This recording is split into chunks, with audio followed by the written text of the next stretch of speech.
ప్రధాని మోదీ పార్టిసిపేట్ చేసినటువంటి ప్రజాగలైనటువంటి సభ ఏదైతే ఉందో అందులో ఎంత గందరగోళం జరిగింది, చోటు చేసుకుంది, ఎంత శాంతి భద్రతల వైఫల్యం జరిగిందో మనం అందరం చూసాం. సో దానికి బాధ్యులు అనుకునేటువంటి వ్యక్తి ఎవరున్నారంటే ఎస్పీ అనే చెప్తున్నారు చాలామంది కూడా.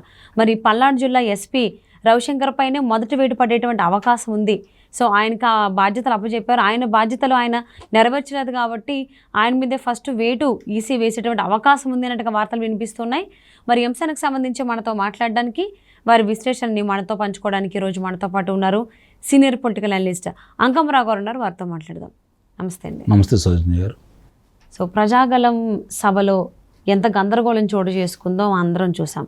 సో దానికి పోలీసుల వైఫల్యమే కారణం. శాంతి భద్రతల విషయంలో వాళ్ళంతా సీరియస్ యాక్షన్స్ ఏమీ తీసుకోలేదు, చాలా లైట్ తీసుకున్నారు అని చెప్పేసి చాలామంది ఆరోపిస్తూ ఉన్నారు. సో దాని కారణం చేత అందులోని ప్రధాని మోదీ ఉన్నటువంటి సభ అవ్వడం, సో సీరియస్గా తీసుకోకుండా లైట్ తీసుకోవడంతో పల్నాడు జిల్లా ఎస్పీ రవిశంకర్ పైనే మొదటి వేటు పడేటువంటి అవకాశం ఉంది. సో ఎన్డీఏ వర్గాలు ఇవే చెప్తున్నారంటే వార్తలు వినిపిస్తున్నాయి. ఇది ఎంతవరకు జరిగేటువంటి అవకాశం ఉంది అంటారు? జరగాలి, జరుగుతుంది.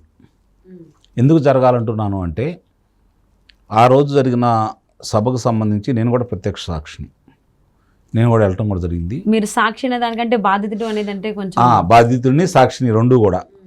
బాధితుడిని ముందు బాధితుడిని నిస్సందేహంగా. ఎందుకంటే వివిఐపి పాస్లో అంటే గ్యాలరీలో నేను ఉన్నాను. మాకంటే ముందు పెద్ద పెద్ద వాళ్ళందరూ ఉన్నారు. ప్రతిభాభారతి గారు, మాజీ శాసనసభాపతి ప్రతిభాభారతి గారు ఉన్నారు. కనకమెళ్ళ రవీంద్ర కుమార్ గారు ఉన్నారు. తిరునగరి జ్యోత్స్న గారు ఉన్నారు. లోకేష్ బాబు గారు ఉన్నారు. మరి ప్రస్తుతం మొన్న శాసనసభ రద్దు అయినటువంటి ఉండవల్లి శ్రీదేవి గారు ఉన్నారు. శాసన మండలి సభ్యులు కంజర్ల శ్రీకాంత్ గారు ఉన్నారు. పంచుమర్తి అనురాధ గారు ఉన్నారు. మరి పయ్యావల కేశవ్ గారు కూడా ఉన్నారు ఆ ప్రాంగణంలో. ఇప్పుడు పోటీ చేస్తున్నటువంటి అభ్యర్థులు గతంలో మాజీ శాసనసభ్యులు చాలామంది ఉన్నారు అక్కడ. అంటే పేర్లు చెప్పుకుంటామంటే వాళ్ళ పేర్లే సరిపోతాయి. ఇక్కడ చాలామంది ఉన్నారు. ఇక్కడ ప్రవేశంలో మామూలుగానే అందరినీ పరీక్ష చేసి లోనకు పంపిస్తారు కాబట్టి సహజంగానే ఎలాంటి సమావేశాలు జరిగినా పరీక్ష చేస్తూ ఉంటారు. మరి ప్రధానమంత్రి గారు ఉన్నారంటే ఇంకొంచెం జాగ్రత్తగా ఉండాలి. అక్కడ లోనకు పంపించేటప్పుడు మాకు ఇచ్చినటువంటి పాస్ని ఓ పక్క చించి, అంటే మళ్ళీ తిరిగి దాన్ని వేరే వాళ్ళు ఉపయోగించుకోకుండా చేయటం కూడా జరిగింది. లోనకి వెళ్ళాం. సహజంగా వివిఐపి వాళ్ళు లోనకు వస్తుంటే అక్కడ ఉన్న వాళ్ళందరూ కూడా పోలీసులు వాళ్ళని గుర్తించే వ్యక్తులనే పెట్టాలి అక్కడ. ప్రస్తుత శాసనసభ్యులు అలాగే వివిధ పార్టీలకు చెందినటువంటి ముఖ్య నేతలు వాళ్ళకి ప్రత్యేకమైన గుర్తింపు ఉండాలి. సరే అది లేకపోయినా కూడా పాస్ తీసుకొని లోనకు వచ్చిన తర్వాత అక్కడ పరీక్ష చేసినట్టే కదా, వాళ్ళని లోనకు పంపించాలి కదా. లోనకు పంపించే క్రమంలో ఒక యుద్ధం చేయాల్సి వచ్చింది అక్కడ. లోనకు సహజంగానే విశాలంగా ఉండాలా. లోనకు వచ్చినప్పుడు లోన ప్రవేశం కూడా పారదర్శకంగా ఉండాలి. ఎలాంటి ఒత్తిళ్ళు లేకుండా మామూలుగా ఏదో నేల టికెట్ పెట్టినట్టు పెట్టారు అక్కడ. ఓ చిత్ర ప్రదర్శనశాలలో నేల టికెట్లు ఉంటాయి. ఆ నేల టికెట్లు ఎట్టయితే తోసుకొని ముందుకెళ్తారో అలా పెట్టారనమాట. అంటే ఇంతే, అడ్డంగా తిరిగి వెళ్ళాలా, నిలువుగా వెళ్ళే పరిస్థితి కూడా లేదు. మరి అలా ఎందుకు చేశారు? పోనీ అక్కడేమన్నా విస్తృతంగా పోలీసులు ఏమన్నా ఉన్నారా? లేరు. మీరు అన్నట్టు ఆ సంఘటన జరిగిన సమయంలో అసలు వివిఐపి గ్యాలరీలకి ఈ 150 నుంచి 200 మంది ఒక్క ఉదుటన వచ్చే అవకాశం ఎవరు కలగజేశారు? దానికి కారకులు ఎవరు?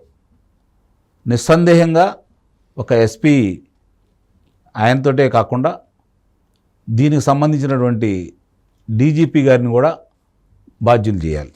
రాజేంద్రనాథ్ రెడ్డి గారిని కూడా, రవిశంకర్ రెడ్డి గారే కాకుండా రాజేంద్రనాథ్ రెడ్డి గారు, అక్కడ ఎవరైతే 4 ఉన్నారు కదా, ఇంకో 3 ఉన్నారు, వాళ్ళను కూడా బాధ్యతలు నిర్వహించిన వాళ్ళందరూ కావాలని చేశారని చాలా స్పష్టంగా అర్థమైపోయింది అక్కడ.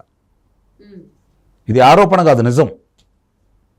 కావాలని అవాంఛనీయ సంఘటనలు జరగాలని ఒక ప్రధానమంత్రి గారి సభని ఎంత నిర్లక్ష్యంగా వ్యవహరించారో ప్రత్యక్ష సాక్షిని కాబట్టి చెబుతున్నాను నేను.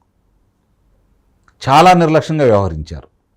ఆ జరుగుతున్న పని జరుగుతున్నది చూసిన తర్వాత అయినా ఆ ప్రాంగణంలోకి ఎవరన్నా పోలీసు ఉన్నతాధికారులు కావచ్చు, పోలీసులు గారు వచ్చి సరిచేశారా? లేదు. వీర విహారం చేశారు ఆ పిల్లలు. అందరూ 20 సంవత్సరాల నుంచి 25 సంవత్సరాల లోపు ఉన్న కుర్రవాళ్లే.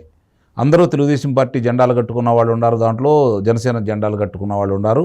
బారు పొడుగాటి గడకర్రలతోటి జెండాలు పట్టుకొని కేబుల్ని కొడుతూ ఉంటే అంతరాయం కూడా ఏర్పడింది.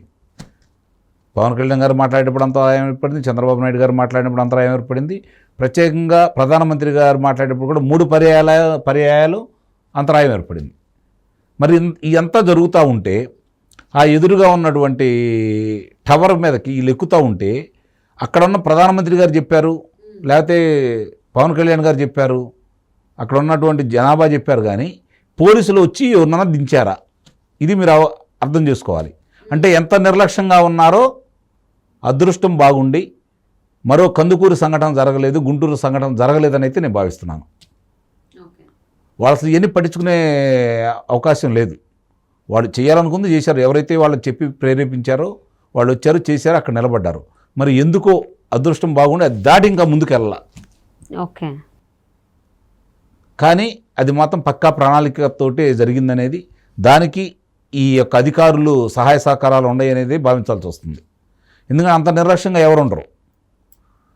ముఖ్యమంత్రి గారు వస్తూ ఉంటే ఆయన పైన ఆకాశ మార్గాన్ని వెళ్తూ ఉంటే భూమార్గంలో మీరు వచ్చే వాహనాలన్నీ ఆపుతున్నారు ఒక 2-3 కిలోమీటర్ల దూరాన.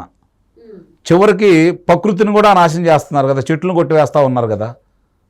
మరి అంత జాగ్రత్త తీసుకున్న వాళ్ళు, ఒక ముఖ్యమంత్రికే మీరు అంత జాగ్రత్త తీసుకొని ఆయనకి పరదాలు కట్టేసి మీరు కాపలా ఉంటున్న మీరు ప్రధానమంత్రి గారు వచ్చిన సభకి ఇట్లానైనా ఉండేది. అందుట్లో 3 పార్టీలు ఈరోజు ఎన్డీఏ కూటమి, పవన్ కళ్యాణ్ గారు ఉన్నారు అక్కడే, చంద్రబాబు నాయుడు గారు ఉన్నారు, ప్రధానమంత్రి మోడీ గారు ఉన్నారు. ఇంతమంది ఉన్న సభలో మీరు నిర్వాహకం ఇదా? మిగిలిన చాట ఎక్కడా అలజడి జరగలేదు కదా, ఇక్కడే ఎందుకు జరిగింది? వివిఐపి గ్యాలరీలోనే ఎందుకు అలజడి జరిగింది? అసలు అక్కడికి ఎలా రాగలిగారు? ఆ ప్రవేశానికి ఎవరు కారకులు?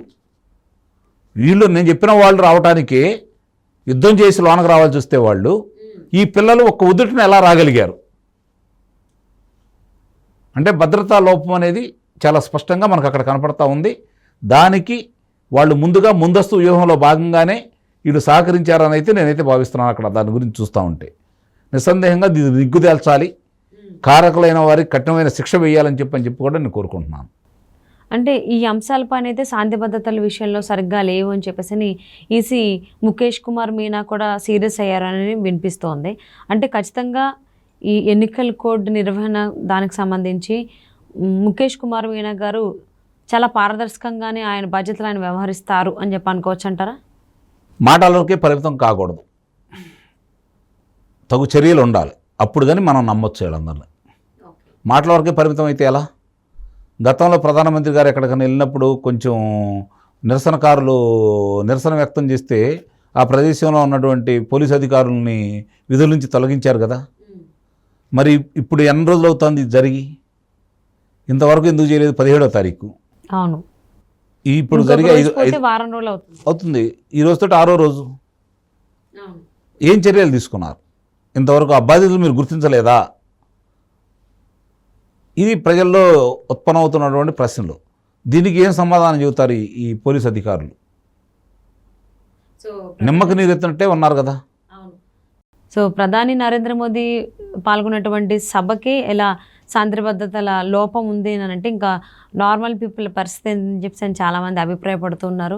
సో దాని గురించి ఆల్మోస్ట్ ఒక రోజు తక్కువ వారం అయిపోతుంది. ఇంకా ఎవరు చేశారు, ఎవరు బాధ్యులు అని వాళ్ళ మీద ఎటువంటి చర్యలు ఇంకా తీసుకోలేదు.